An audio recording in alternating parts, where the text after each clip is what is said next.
Hi there, and welcome to Stinging Nettles Part 2, Herbal Ally of the Week. There's so much to say about this plant, so I wanted to feature it once again. So, nettles are famous for their sting. And so what it is it has these little hairs all over the plant where we know a little bit about why it happens, but we don't totally know for sure. And what seems to be what's going on is these little hollow hairs actually are a defense mechanism to prevent herbivores from eating the nettles. And what it seems to happen is that it has histamine and a certain type of acid that when you touch it goes into your skin and causes this histamine response.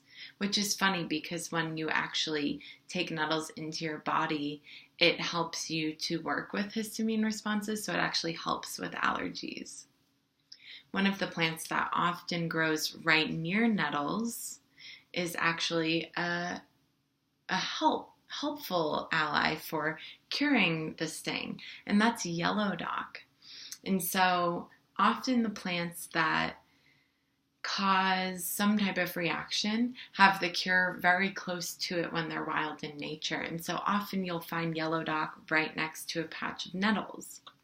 And what you do if you get a sting and you're over it, you want it to stop, is you grab a yellow dock leaf, you shove it in your mouth, you chew, and then you spit it out and you'll have a big chunk of chewed up yellow dock with your spit, and you put it on the sting and you just leave it on your hand or your leg wherever you have the irritation. And then over time it will pull out and soothe the stinging part. I usually just leave the sting. It's a kind of a good reminder, but if you are irritated or if your kids get stung, the yellow dock is a really, really good way of working with it. Nettles have really good roots that go deep into the soil and pull up different minerals that are really beneficial for our bodies. Now, nettles being a wild food shows us that they have minerals and vitamins that are made in such a way that is much more bioavailable to our body than if we just took it in a pill form. So eating your vitamins and minerals is actually a much better way to get them into your body because they're much more bioavailable.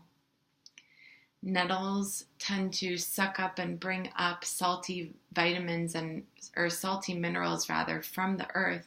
And so nettles do tend to have a saltiness to them. So if you're making a pesto or a sauce, just taste it before adding the salt.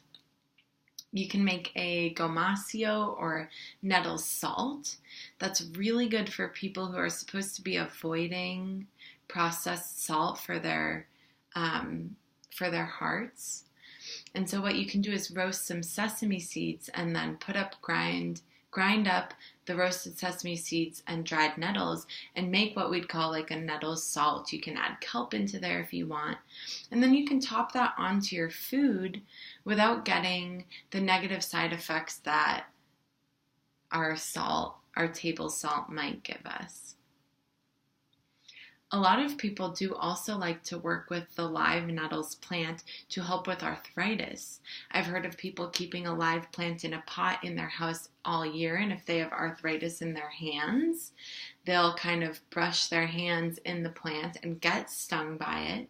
And it helps to increase their circulation. It helps them to relieve their arthritic symptoms.